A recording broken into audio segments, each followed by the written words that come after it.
Muito obrigado, Alex, e o nós 12 também. Vamos falar com o Guga Almeida? O Guga Almeida que está todos os dias aqui com a gente no BMC Pre-Market. O Guga Almeida que traz suas análises, suas visões para o mercado durante todo o nosso Pre-Market aqui. Guga, ótimo dia para você, ótima quarta-feira, tudo em ordem por aí?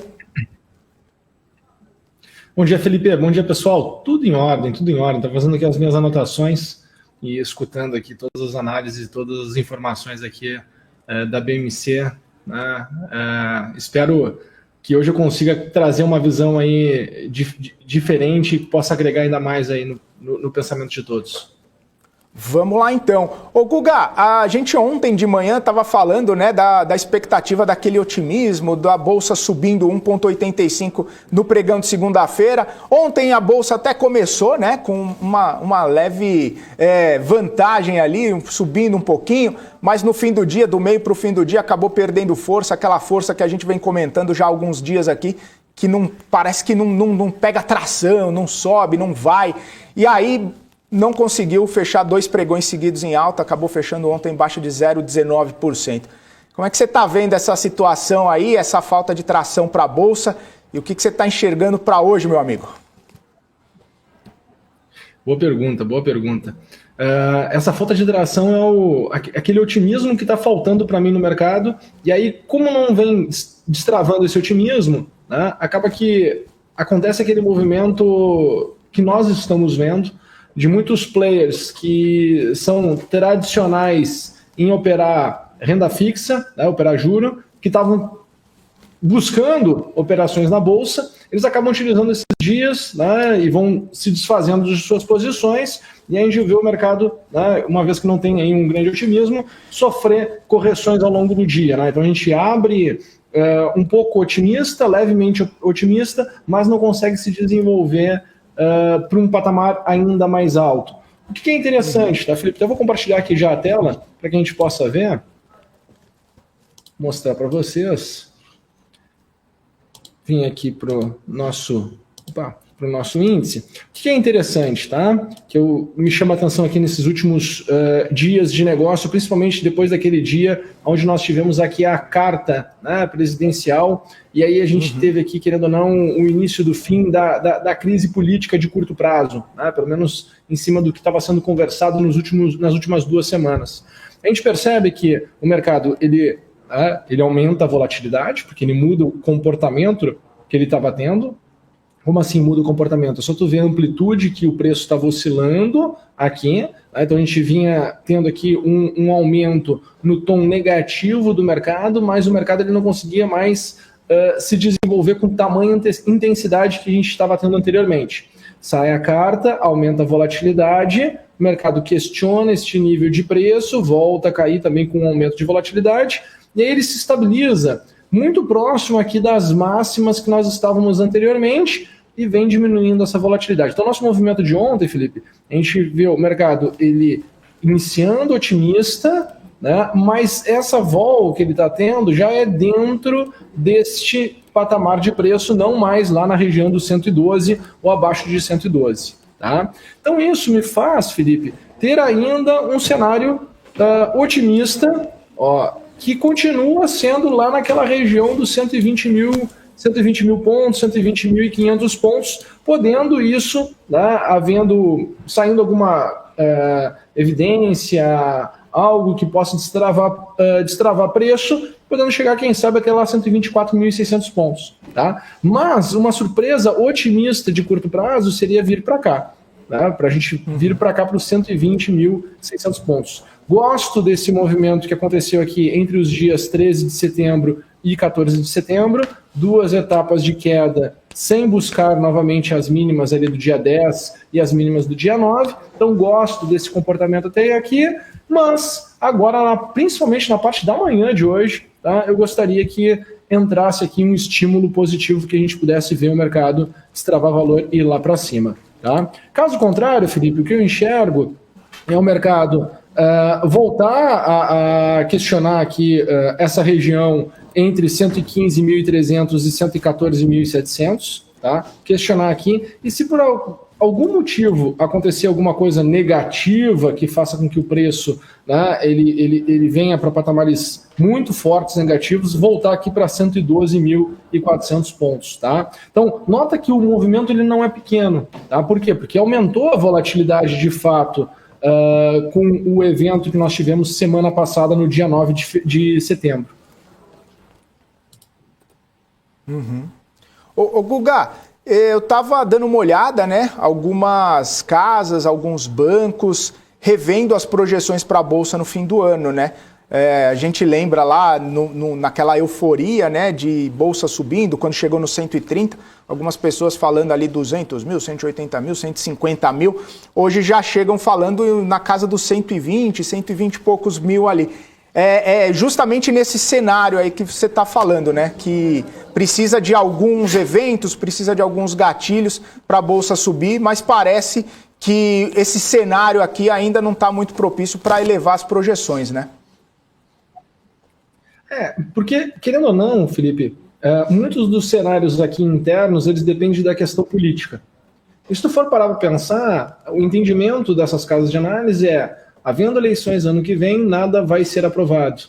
Porque aí já é questão de jogo político, né? Que, infelizmente, né, toda a nação se prejudica com esses eventos, com essas situações. É incrível isso. Né? Porque essa diminuição de expectativa vem por causa disso. Falar de 120 mil pontos, poxa, até eu estava olhando aqui o gráfico, a gente está 116, né? É ficar aqui trabalhando num range de 5% para cima, 5% para baixo do que está agora. Pô, se eu fosse pensar assim claramente, eu não apostaria nisso. Eu acho que o mercado tem uma vol para a gente ter um movimento mais amplo do que isso, tá? Seja para cima ou seja para baixo. Acho que é muito conservador pensar assim que tu vai ter uma vol de 5% para cima, 5% para baixo, se for ficar nessa casa dos 120 mil pontos. Tá? Então, só uma questão, porque querendo ou não, nós estamos em setembro, até dezembro nós temos aí ainda 90 dias, 100 dias mais ou menos, né, até o final do ano. Seria um pouco menos de um terço do ano. Acho muito conservador, né, assim, enfim. O que eu enxergo, tá, Felipe? Que existia uma expectativa muito grande no início desse segundo semestre, certo? Era uma das coisas que eu comentava, né? Poxa, a gente estava a 130 mil pontos iniciando o segundo semestre, todo mundo falando que a retomada da economia no segundo semestre seria muito forte. Aí entra o evento inflação. Né? Eu acho que inflação ficou muito vocal no final do primeiro semestre, início desse segundo semestre. Isso ficou muito evidente que a retomada da economia, uma vez que as pessoas tinham tido muitos estímulos, seria mais difícil as pessoas estarem sentindo a necessidade de voltar para o mercado de trabalho, né? Querendo ou não, os empreendedores com dificuldade de também acelerarem os seus negócios. Então, acabava que uma expectativa de retomada, né, que se tinha por parte de economistas, principalmente, né, não era condizente com a situação, porque, querendo ou não, a gente teve uma crise sanitária muito forte e, querendo ou não, se teve uma injeção de liquidez muito forte, que isso mexeu muito na cabeça das pessoas. Né? Tanto que quando a gente olha assim, as expectativas, até mesmo para a retomada da economia lá no mercado americano, se falava muito da questão de ter uma carência de mão de obra, uma vez que se tinha tido muito estímulo, muita injeção de liquidez, o americano estava chegando ali no período de verão, e aí as pessoas iriam, em tese, né, demorar um pouco mais para buscar emprego, e isso geraria uma escassez de mão de obra. Né? Se tinha essa leitura, se tinha essa interpretação também. Então a gente teve o quê? A gente teve uma crise muito forte sanitária, isso fez com que os governos tivessem que injetar, os bancos centrais tivessem que injetar muita liquidez no mercado. Isso gera uma distorção na curva de oferta e demanda, obviamente, tá? E essa retomada, ela acaba que ela não consegue acontecer na mesma velocidade que talvez uma planilha de Excel mostraria que poderia acontecer. Porque a gente está falando de pessoas interagindo, né? Economias interagindo e o mundo todo interagindo. Então, o mundo mostra no início do ano muita força para a retomada, tanto que todo mundo teve, se a gente pega os números, né, resposta positiva na questão da cotação do minério de ferro, que, querendo ou não, para de ter aquela alta exagerada, que isso comprometeria querendo ou não, esse processo de retomada no longo prazo, tá? Então, porque teria um processo inflacionário muito grande, isso incomodaria toda a cadeia, né, dentro da retomada. Então, tu vê que teve vamos assim dizer, teve uma necessidade, né, de reacomodar todo esse processo, porque senão acho que o problema seria maior ainda. Né? A gente teria um problema maior ainda. Claro, como se falava muito sobre a retomada, e todo mundo criou uma expectativa muito grande em cima da retomada, né? O fato da inflação ter virado de fato um problema, porque a oferta não conseguiu acompanhar na mesma velocidade da demanda da retomada em função de toda a liquidez, toda a injeção de liquidez que se tem ainda, né? Acabou que gerou um desconforto de curto prazo aí nos participantes do mercado, e a gente viu, né, toda essa movimentação, mas a gente continua olhando lá fora, super otimista com o processo, e aqui dentro, né, eu acho que a gente tem ainda muito espaço. Eu acho que a gente tem espaço, por exemplo, como eu mostrei aqui agora para vocês, da gente voltar ali para os 124 mil pontos, 128 mil pontos, 135 mil pontos. Tem cenário para tudo isso, tá? A gente tem que ver, de fato, como é que a gente vai desenrolar daqui para frente. Acho que eu tentei me explicar, não trouxe um pouco de confusão aí para o pessoal.